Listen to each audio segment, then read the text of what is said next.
Hi everyone, I'm Professor Rad, and today we're going to talk about circles. So let's start out with a bunch of definitions, and then we'll do a few calculations and look at a few formulas.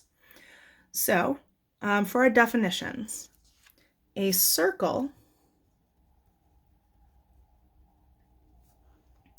is a set of all points that are the same distance away from a single point, which we're going to call the center.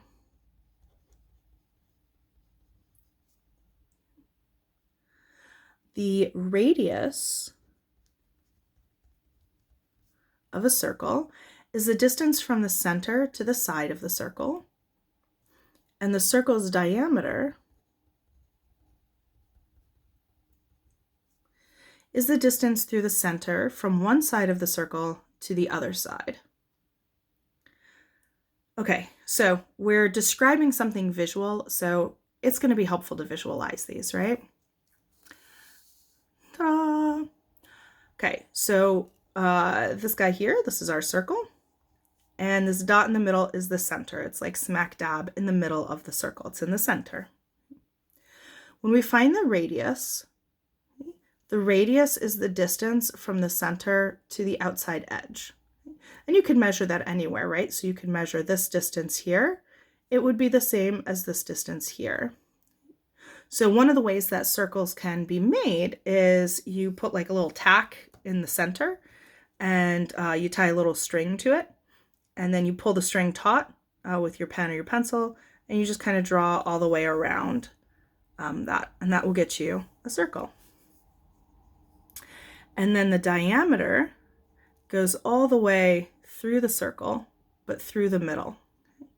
So for example, I'll show you something that's not a diameter. So if you have your circle and you draw that line doesn't go through the middle, so that's not a diameter. We would call that a chord, but we're not going to worry about that for this class. So what's important for us is that we're not looking at lines that don't go through the middle. We only want lines that go through the center of the circle. Okay, that's going to be our diameter. So let's do a few calculations playing with these definitions. All right, for this example, they want us to find the diameter and the radius of each circle, and I've got 3 of them here for us to work through. So I'm going to start out just by giving myself some answer lines here, the diameter and the radius. And same thing, I'll prep this one as well, diameter and the radius. So the big difference between the two, diameter goes all the way across, the radius is only halfway.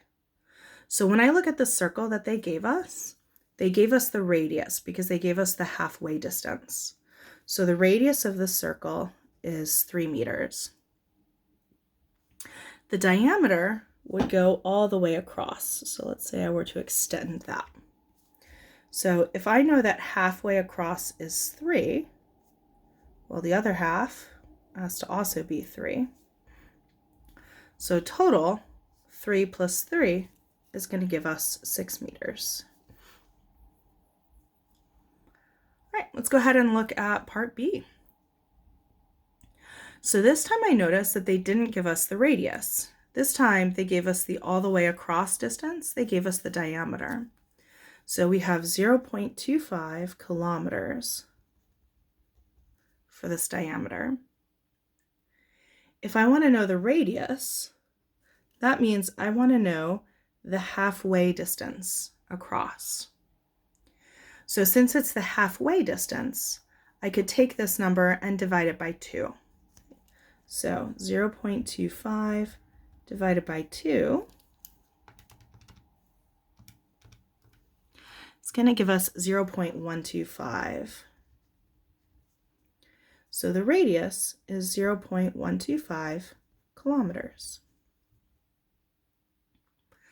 All right, let's look at one more. This one has a circle with a diameter of 4/5 millimeters. Okay, well, I know the diameter because they tell us that. It's 4/5 of a millimeter. which means we need to find the radius. Now, in these previous two examples, I found the visualization really helpful because the picture of the circle helped me kind of problem solve what it was I was looking for. So let's do that here. So I'm going to draw out my circle. And it's okay if my circle's not perfect. They get better over time. And we have a diameter.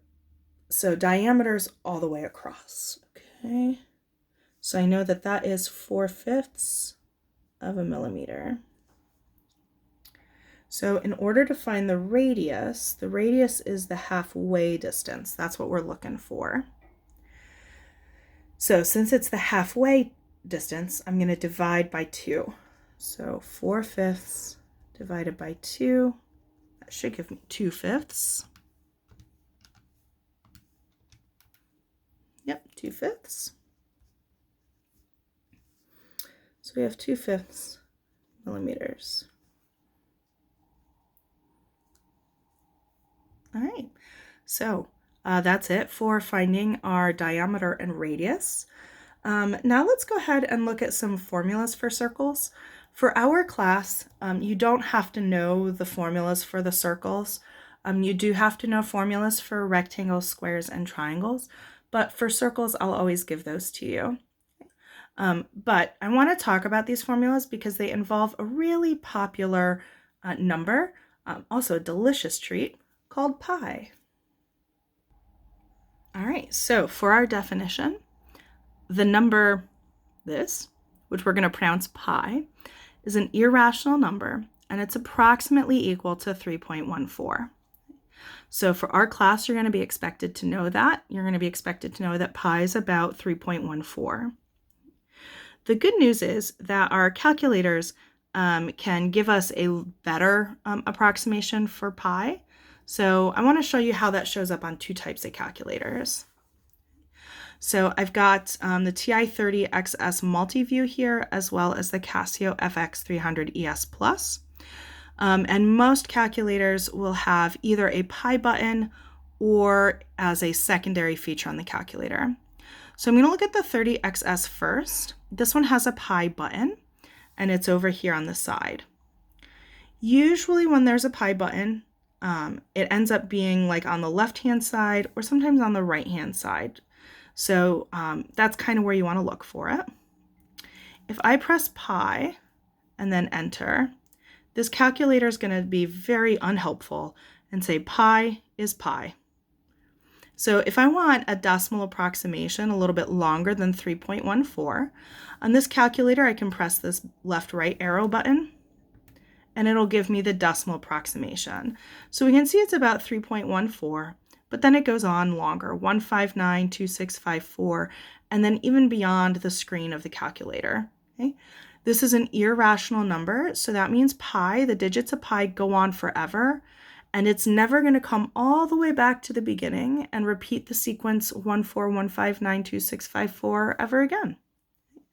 And so on ever again, right? It never comes all the way back to the start. Now, on the Casio calculator and on some other Texas Instruments calculators, if you look at all the buttons, there's no pi button. However, it is here as a secondary feature right above this times 10 to the x, okay, on this calculator. I don't even know if you can see that, so let me see if I can bring that up a little bit closer here. Oh, it's kind of shadowy. So maybe you can see it, I hope. It's in like the shadow of the button. There it is. So there's the pi just above there.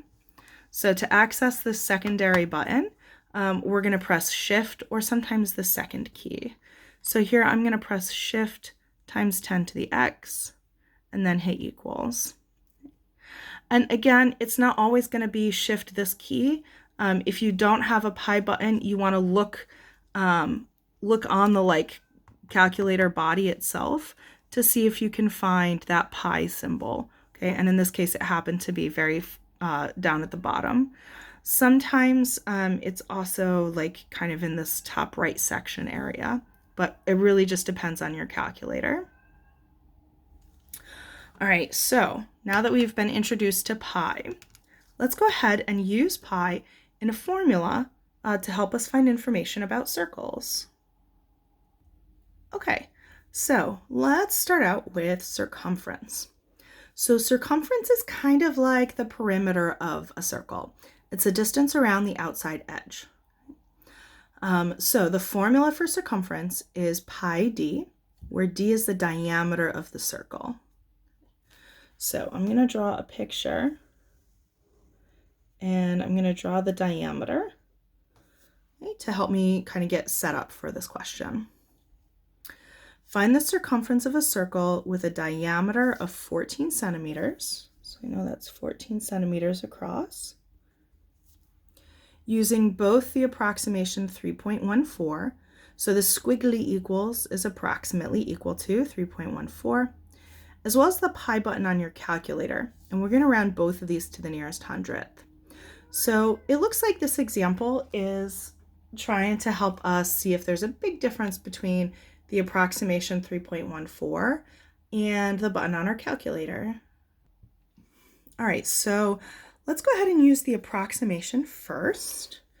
So we're going to use pi about 3.14. So our formula, circumference C, is equal to pi times d. We're going to use 3.14 for pi. And then d is the diameter, which was 14 centimeters. 3.14 times 14. And we get 43.96.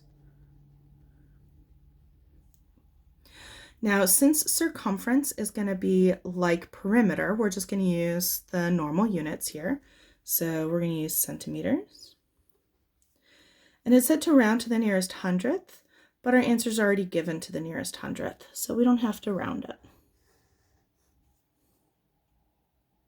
All right, now let's try using the pi button. So circumference is pi d. Now, since I'm using the pi button, I'm just going to keep that symbol pi here for now. And then the diameter is still 14 centimeters. So now I'm going to press the pi button times 14. And this calculator is going to tell me 14 times pi is 14 pi. So I'm going to use this button. You might not have to use this button on your calculator. Depends on the calculator you have. And oh golly. Okay, very long decimal. So we have 43.98229715 and more beyond. So this one we do have to round to the nearest hundredth. So hundredth is the second spot after that decimal point. So we have 43.9. And then since the 2 is less than 5, we're going to keep the 8. And there we go. So you can see there's a slight difference if you use the approximation versus not. Here we had 98, and here we had 96. Let's do another example of using pi and either a diameter or radius. So example 12 says, to find the area of a circle, okay, we can use this formula, area equals pi r squared. Ooh, okay, so we have r, where r is the radius. So just like before, I'm going to draw out a shape in preparation, and I'm going to draw out my radius. They want us to find the area of a circle with a radius of 7 centimeters. Give an exact answer, and then find an approximation using pi approximately equal to 3.14. Ooh, okay.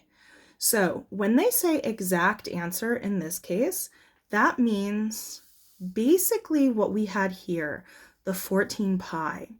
Okay, since pi is irrational, that means we can't write out the whole number of pi. We would die in the attempt to do so because it goes on forever. So an exact answer would be something like 14 pi. So that's what they want us to do here. Okay, first, let's go ahead and substitute into the formula. So area equals pi r squared. So for our exact answer, we're going to leave pi in the formula. And then r is our radius, which is 7 centimeters. Now, following our order of operations, we have to square 7 before we multiply by pi. So I'm going to do 7 squared and get 49.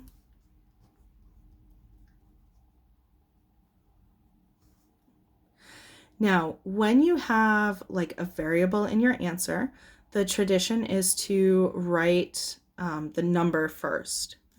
In other words, instead of writing pi times 49, for my answer, I'm going to write that as 49 pi. And then, because this is area, remember that area has square units. So we are going to have centimeters squared. So that's our exact answer.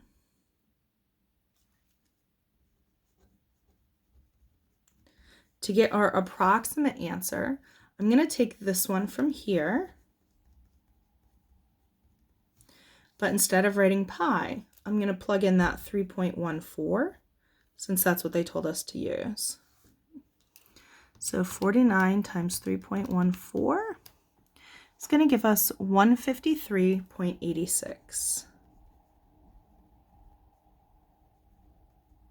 And I should say approximately equal to, right? Since we're rounding here, or approximating here with this value, but it is still square centimeters. All right, there we go. So now that we've had some fun playing with circles, I have a few questions for you to try out on your own. I'd like you to identify the diameter and radius of a couple circles, and then use some more area and circumference formulas to play with pi and the diameter and radius a little bit. In our next video, we are going to continue visualizing information, but we're going to do so with an x-axis and a y-axis. So we're going to start graphing. So I'm looking forward to seeing you then. In the meantime, have a wonderful day.